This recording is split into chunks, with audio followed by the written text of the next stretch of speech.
ঘরে সবজি থাকার যে সবজিগুলা দিয়ে একদম রেস্টুরেন্ট স্টাইলে কিন্তু সবজি রান্না করে ফেলেছি। কিন্তু দেখেন রেস্টুরেন্ট স্টাইলে ভেজিটেবল সবজি রান্না করছি, তাই মনে করি আপনাদের সাথে একটু শেয়ার করি।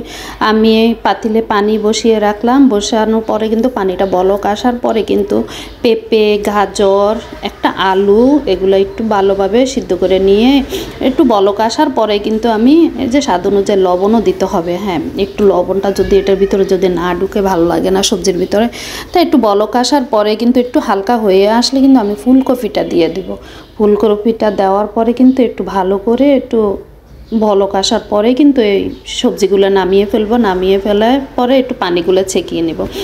তারপরে ওই পাতিলে কিন্তু আমি হালকা একটু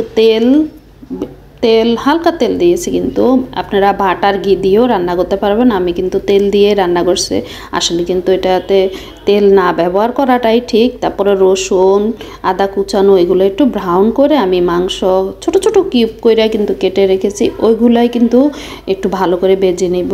হালকা একটু লবণ দিয়ে ভালো করে ভেজে নিয়েছি। নেওয়ার পরে কিন্তু হালকা আবার একটু সস দিয়ে দিব। সসটা দিলে একটু কালারটা আরও সুন্দর আসে।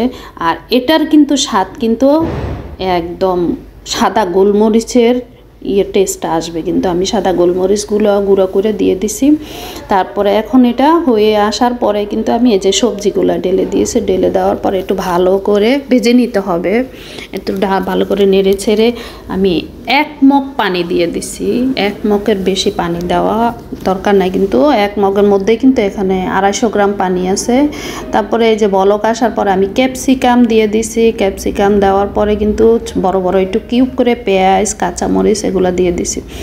এখন একটু ভালো করে একটু নেড়ে ছেড়ে নিব। একটু ভালো করে বলক আসার পরে কিন্তু আমি 1 চামচ কর্নফ্লাওয়ার আর 1 চামচ গুঁড়া দুধ ভালো করে গুলে নিয়েছি। একটু ঠান্ডা পানির মধ্যে গুলে নিতে হবে।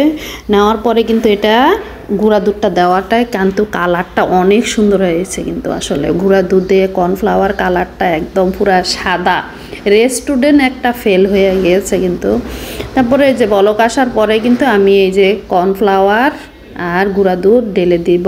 ঢেলে দেওয়ার পরে কিন্তু দেখেন এটা কিন্তু বলকের সাথে কিন্তু হয়ে যায়। কিন্তু কর্নফ্লাওয়ার আর গুঁড়া দুধের বলক আসলে কিন্তু এটা ঘন হয়ে যায়। যে আমার ভেজিটেবলটা হয়ে গিয়েছে রেস্টুরেন্ট স্টাইল। দেখতে কিন্তু অনেক সুন্দর আর খেতে তো অসাধারণ হয়েছে। কিন্তু যদি আমার ভিডিওটা যদি ভালো লেগে থাকে একটু লাইক কমেন্ট শেয়ার করবেন। আপনারা যদি একটু ভালো লাইক কমেন্ট শেয়ার করেন তাহলে একটু ভালো লাগে, আনন্দ হয়। কিন্তু তাহলে আরও বেশি বেশি করে ভিডিও ছাড়তে পারি। আল্লাহ হাফেজ।